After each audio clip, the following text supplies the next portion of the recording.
Welcome to First Draft Problems. In this video, I'm going to talk about story beginnings. Opening, how to open a story. Welcome to the Independent Film School. I'm Thier. 5 mistakes when it comes to the opening of a script, the beginning of a script. Starting with mistake number 1, which is that the opening is not your best writing. It doesn't compel. It's kind of slow, drab, the sweeping shot of the meadow and the wind. A lot of people are not going to read more than your first 5 pages, 2 pages, 1 page. So you want to make sure that the beginning really grabs us, pulls us in.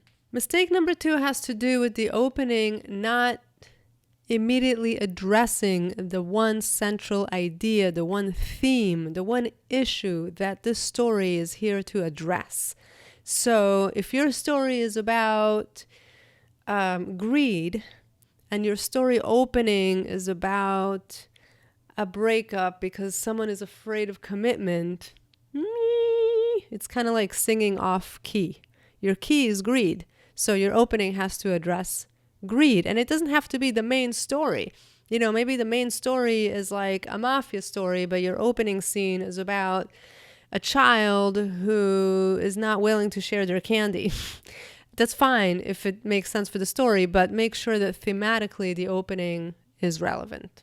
Mistake number 3, I call it the British maids cleaning the table. That's my name for this common first draft problem.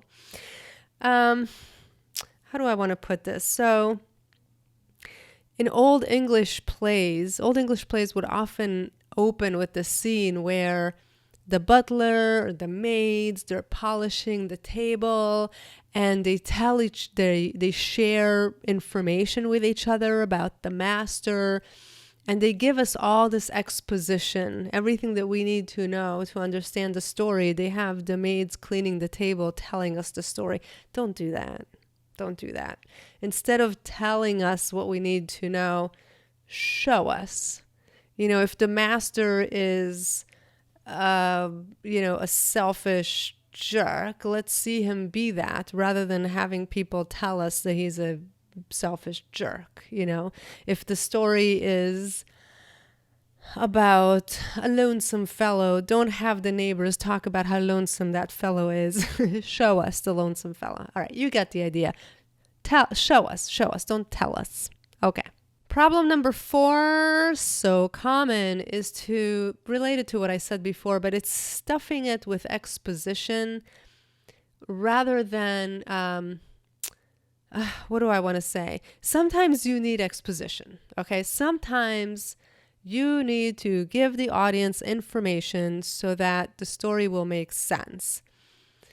The key to stuffing exposition in there is to use storytelling in order to show us exposition. And that means, storytelling means that there's conflict, that somebody wants something and something's in the way.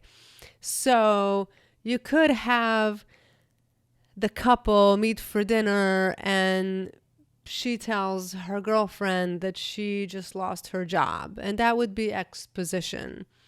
But you could have the woman refuse to tell her girlfriend why she's upset. So now the girlfriend is like, come on, talk to me. I know you're upset. No, I'm fine. You're not fine. I know you. What's going on? Nothing. Everything is fine. We're not having dinner until you tell me what's going on. And so they can have a tussle until she's fine, I lost my job. So you're giving us exposition, but you're stashing it into conflict. So give us conflict and stash the exposition in there. As always, saving the best for last. Mistake number 5 is the most common and the most egregious. This one you may not do. You do not have my permission to make this mistake. And that is starting with lots of unnecessary backstory. Well, we have to see that he's one of 5 kids, and you have to see that his dad is a shoeman. No, you don't. Start where the story begins. You know, if the story is about a boy who runs away from home, Why are we not starting with him, sneaking out the window with his bag? For that matter, why are we not starting with him already on the road hitching a ride and his parents panicking looking for him? And then we'll find out that he's one of 5 siblings, and we'll find out later that his dad is a shoemaker. But start where the story begins. 9 out of 10 times when I see someone's scaffolding, outline, sketch of their story before they write it, 9 out of 10 times, to me, it looks like the first half of the story belongs in the first act. And that the middle of the story is really where the first act ends. So consider it. Look at your story and ask yourself, what would happen if I compressed the first half of the story into the first act? I bet your story will come to life, and so will your reader. Those are the common mistakes that I see in first drafts when it comes to story openings. Thank you for listening in, and thank you for being brave enough to write at all. Remember, these are first draft problems. These are not problems you fix before you write a draft. Write a draft, do it badly, and then apply craft to make it better and better. How do you write a great script? You write a bad one and then you fix it. That's how. You've subscribed to my channel. You love these videos. It's time for that 90-minute masterclass where I help you eliminate writing blocks and arrive at your best screenplays. Join me at theindependentfilmschool.com. Link is below, and I'll invite you to my training. It is absolutely free. I'll see you there.